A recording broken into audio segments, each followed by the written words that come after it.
Sigue a continuación el Pablo López.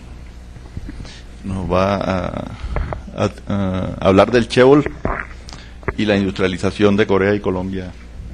Vamos a hablar de la política industrial y el desarrollo económico de Corea y la diferencia que tuvo con el desarrollo industrial de Colombia, que fue una diferencia entre un desarrollo industrial exitoso versus un desarrollo industrial fallido. Esto es parte de nuestra investigación con el profesor Rosado. Siguiente, por favor.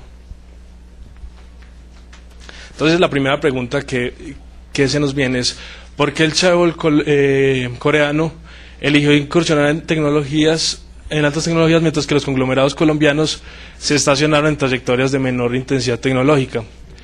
Y también de la política industrial de aprendizaje, que fue lo que generó el cambio estructural. Sigamos, por favor.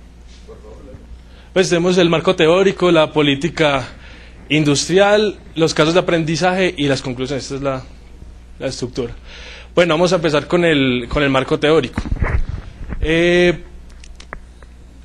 Según la teoría evolucionista institucional, los eventos económicos se dan por las relaciones humanas más la incertidumbre que tienen los actores económicos.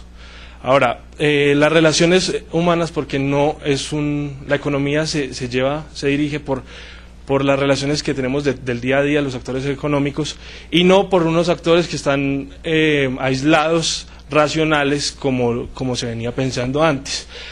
La unión de estos dos, de la incertidumbre, que es la falta de experiencia de los actores para tomar decisiones económicas, conlleva las instituciones. ¿Qué son las instituciones? Son las reglas de los sistemas. Pues el siguiente, por favor.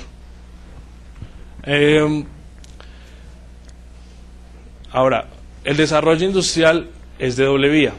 O sea, las instituciones causan el desarrollo y el desarrollo también causa cambios en las instituciones, las evoluciona.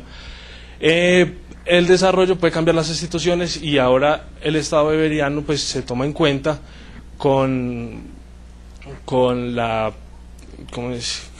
meritocracia y con la burocracia de la organización del Estado. Tenemos la concentración y diversificación económica, que es muy criticada, la concentración económica en los países, pero que en realidad ha traído grandes beneficios. Por ejemplo, en Corea, que los Chaebol eran de unas solas familias, y era toda la actividad económica coreana solo concentrada en esas familias, y trajo el desarrollo. ¿Por qué es buena la concentración? Porque eran pocas conglomerados que podían ser muy fácilmente coordinados por el Estado. Ahora, en Suecia también se ve el caso de concentración económica con la familia Wallenberg, que son los dueños de la mayoría de la industria ya en Suecia. Y el aprendizaje tecnológico, que ya lo vamos a explicar más adelante. Había una coordinación vertical y horizontal de los conglomerados. Entonces, los conglomerados los Chaebol, para competir con otras empresas de otros países, tenían que convertirse en sus propios proveedores. Entonces, la dificultad de recursos que tenía, por ejemplo, Lockheed Goldstar, que es ahorita lo que ustedes conocen como LG, los obligó a convertirse en proveedores para poder competir. Ellos comenzaron compitiendo en tecnología, en productos de gama baja, y en tecnologías que ya llevan un tiempo en el mercado y que ya no eran tan competidos. ¿Esto qué causó? Sigamos. Los Chaebol se convirtieron como unos pulpos. Tenían muchas empresas, tenían empresas bancarias que les financiaban los Chaebol tenían una punta de lanza, que era una empresa particular. Por ejemplo, Samsung, que tenía Samsung Electronics y semiconductores de Samsung. Por ejemplo, Hyundai, que tenía los automotores de Hyundai. Y también tuvieron bancos que financiaban y proveedores que les permitían competir. Esto lo que causó es que los Chaebol y los conglomerados se avanzaron en una forma horizontal. Es decir, comenzaron a invertir en muchos negocios que veían. Entonces, cuanto negocio veían, los invertían. Y esto causó que se convirtieran en unos pulpos teniendo muchas empresas y que causó más o menos como dice el dicho, el que mucho abarca poco aprieta. Entonces tenían muy poca coordinación de varias empresas. Entonces eso trajo crisis a Corea.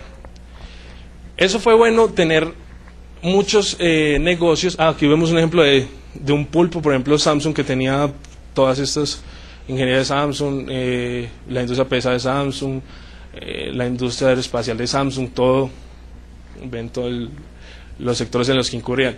Trajo beneficios, ¿por qué? Porque Samsung aprendía a meterse en negocios y eso le permitía que cuando fueran a incurrir en nuevos negocios ya tenían las pistas, las pautas para entrar y para lograr las vías más cortas.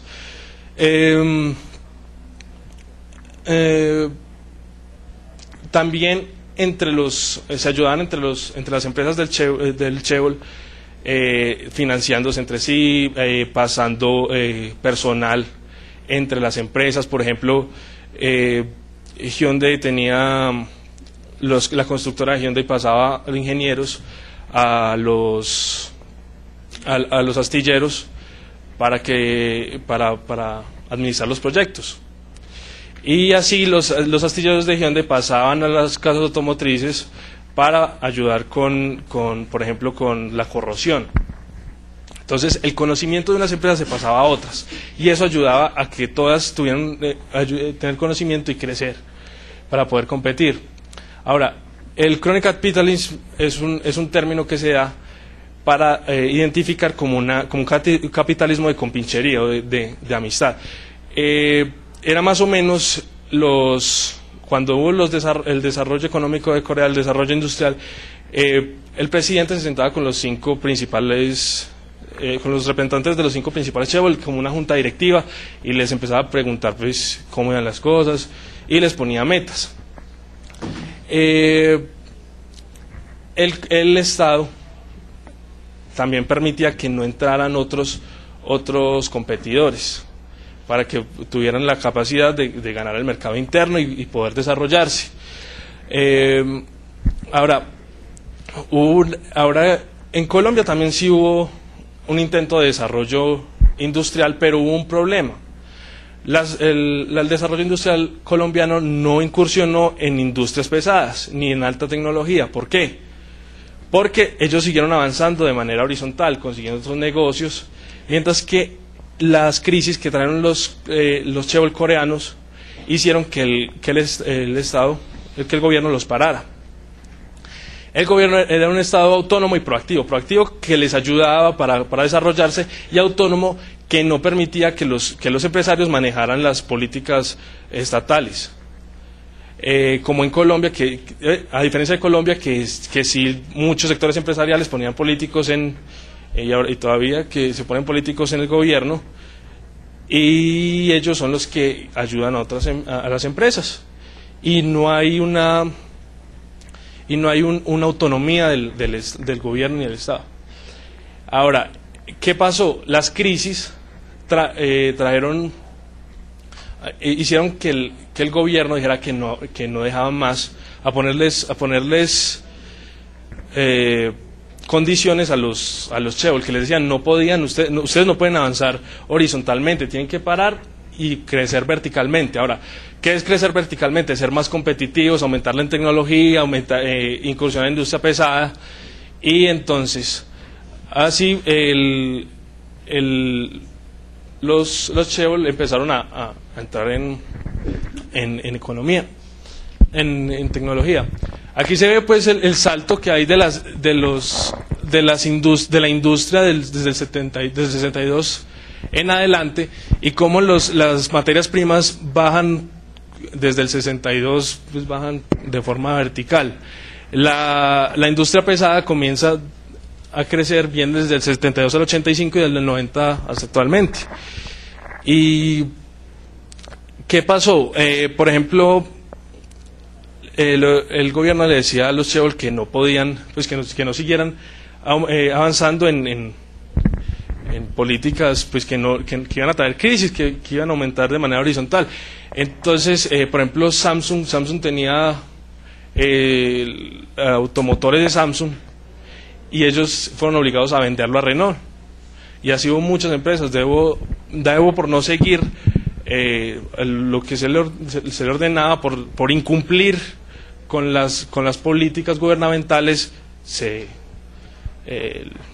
liquidó. Ahora, ¿cómo logra un país, las empresas de un país, tener un aprendizaje tecnológico? Primero hay que migrar el conocimiento.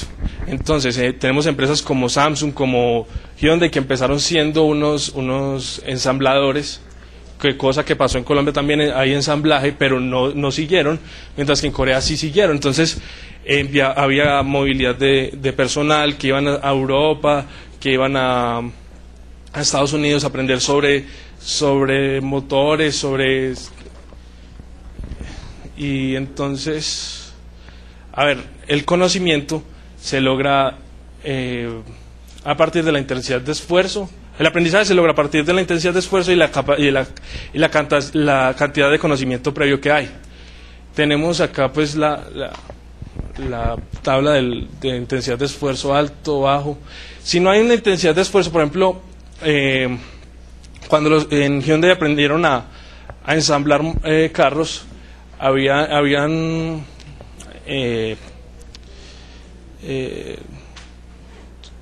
los horarios de trabajo eran demasiado extensos, eran de 16, de 14 horas diarias. Y entonces el conocimiento, había conocimiento explícito, que fue el que se conseguían ellos en libros y en manuales, y lo convirtieron en conocimiento tácito, que es cuando ya aprendían a hacer las cosas sin pensar, pues ya moviendo como. Entonces empezaba la fase 1, esta es la de cómo aprendió Hyundai a hacer automotores, y entonces empezaron a ensamblar el Ford Cortina. Luego empezaron a aprender haciendo, como ya les dije, ensamblando, y con las crisis se construían crisis por parte del gobierno, y les decían, no, ustedes tienen que producir tantos carros, sabiendo que la producción era la mitad o menos, y lo lograban. Y entonces empezaron a construir el Pony y siguieron aprendiendo. Cuando hicieron el Pony, ellos solo hacían unas autopartes, más no hacían el motor ni las transmisiones. Luego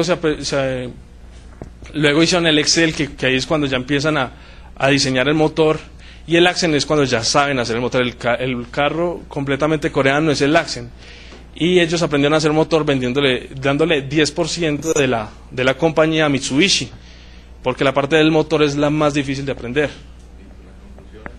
Y la conclusión es que la principal conclusión es el Estado autónomo que obligó a las empresas, a los chaebol coreanos, en incursionar en tecnologías altas y en industria pesada, y el colombiano no los obligó a eso. Les siguió ayudando y no les permitió ser competitivos.